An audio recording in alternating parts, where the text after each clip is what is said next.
কথা এমন ভাবে পেশ করেছেন যা গোটা পৃথিবীর মানুষ যদি হেদায়েত পেতে চায় ছোট্ট সূরাটি তার জন্য যথেষ্ট। পড়েন আমার সাথে, কুল হুয়াল্লাহু আহাদ।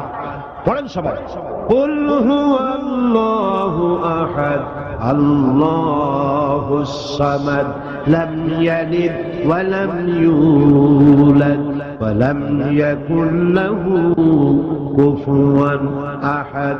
আল্লাহ পাক বলেন, হে নবী আপনি বলুন, আল্লাহ এক এবং একক, তার কোন অংশীদার নাই, তিনি বেনিয়াজ, তিনি কাউকে জন্ম দেন নাই, তাকেও কেউ জন্ম দেয়নি। আকাশ আর জমিনে আল্লাহর সমকক্ষ কেউ নাই, তিনি এক এবং একক।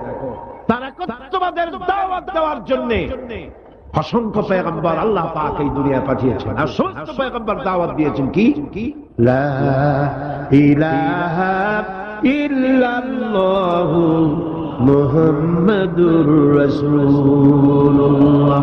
সবাই দাওয়াত দিয়েছেন লা ইলাহা ইল্লাল্লাহ, লা ইলাহা ইল্লাল্লাহ, লা ইলাহা লা ইলাহা ইল্লাল্লাহ। কোন ইলাহ নাই, কোন আইনদাতা নাই, কোন বিধানদাতা নাই, কোন শাসনকর্তা নাই, আল্লাহ ছাড়া কেউ নাই। বলে সুবহানাল্লাহ। আল্লাহ এক এবং একক।